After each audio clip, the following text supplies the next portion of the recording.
Okay, so this is what the Be Dazzling papers look like.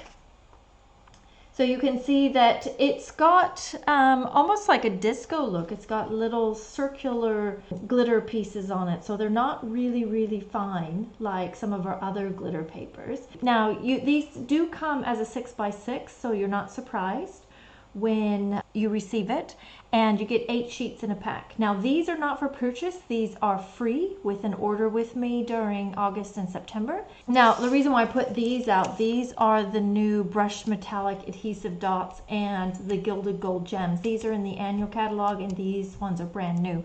I just think these are really great ones to have to match in with this particular glitter paper. So they might be something to add to your order if you don't have those already. Okay, let's get started with a project for tonight. First one of the year, we're actually going to do a Christmas card tonight, and I do know it's only August, but this, glitter paper just really lends itself to Christmas, and I wanted to use some of the new stuff. So I have a piece of Night of Navy here, and this is 5 1/4 inches by 3 7/8 inches. And then I have a piece of basic white, and this is 5 1/8 by 3 3/4 inch. And I have embossed this with that music note folder, but I finally learned the name of that. It's not called music note, it's called Merry Medley. Really nice one for birthdays or for someone who enjoys or does music, but also of course suitable for Christmas as well.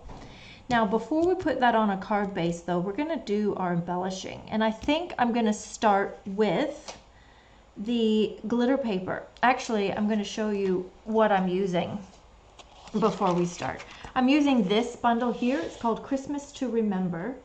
And similar to some flowers and some butterflies that we've had or have, you've got this kind of thicker pine cone and leaf die and then the thinner one.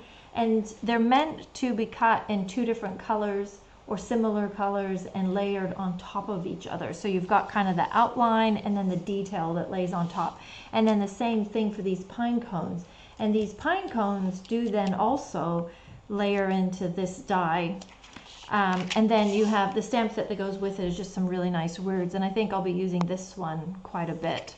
I like those reverse ones.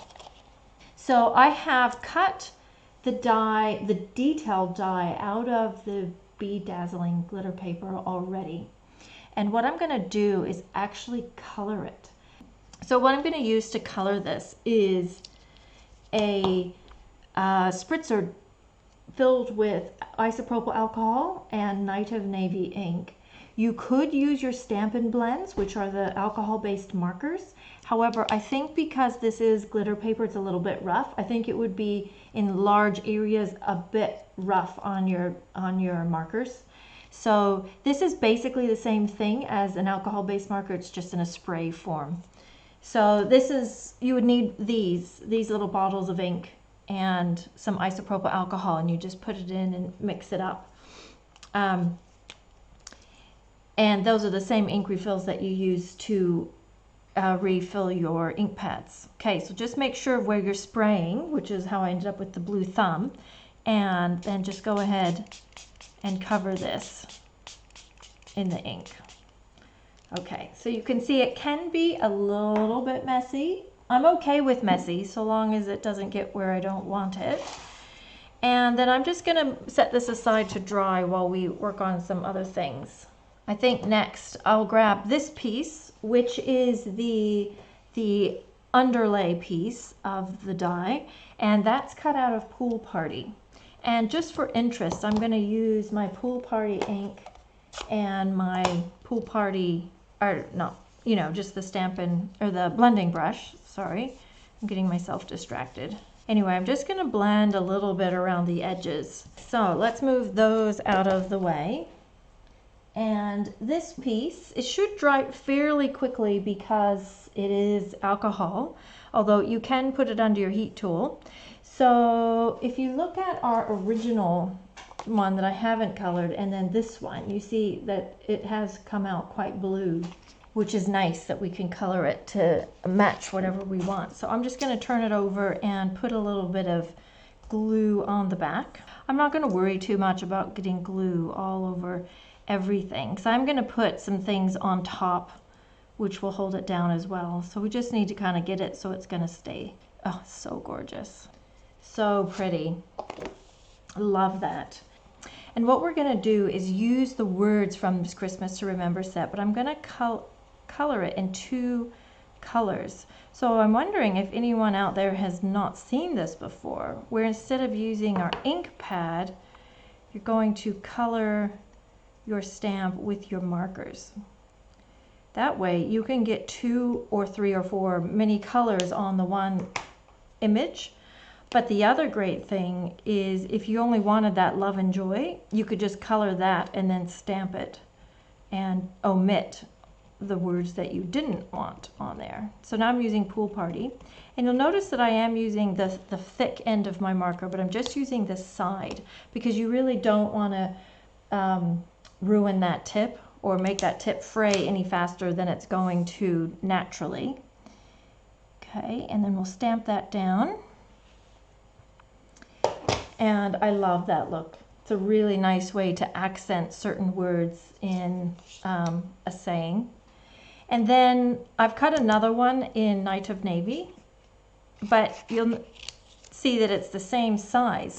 So what I'm gonna do is cut it in half, and just to get that little accent on the side, just a little bit of framing of color. So I'm just going to make some little marks. Now if you have like a handheld hole punch, that's helpful so you can aim them. What I have is this triple corner punch, and it's got this little oval on it, so I wanted to use that. So I found the easiest thing to do is to make a mark and turn it upside down, because then I can see my mark through that little slot. Okay, so hopefully if you've got this punch, that's a little tip to make it a little easier to use that little slot on the end.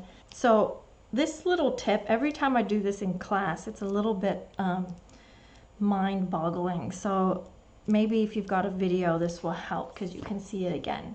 So what you want to do is first put on your dimensionals onto your label, and then put your label where you want it to sit on your card.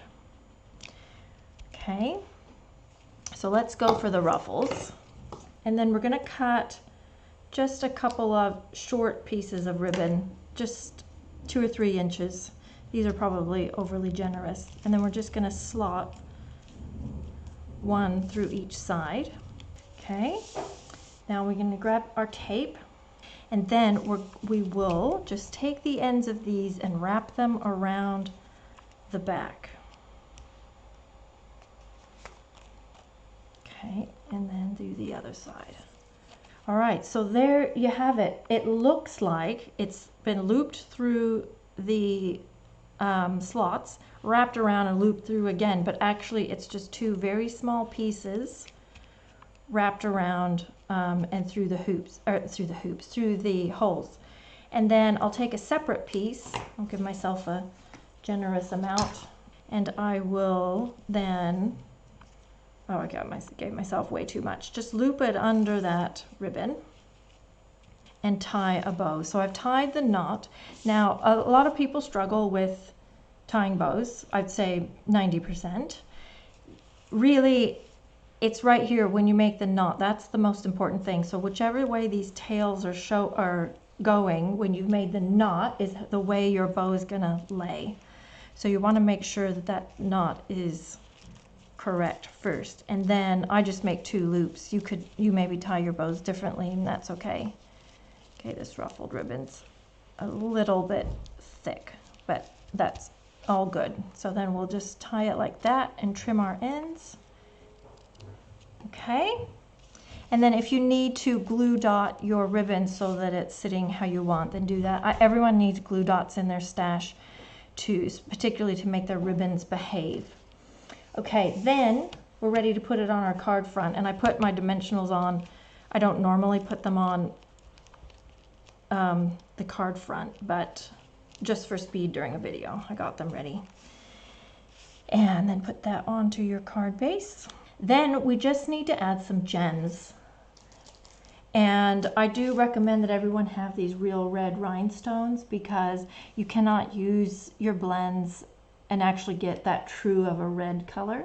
So these are something I would recommend. So you can take your red rhinestones and you can either sprinkle them in through the pine needles, or you can just do a few around your label. I think I'll do these ones.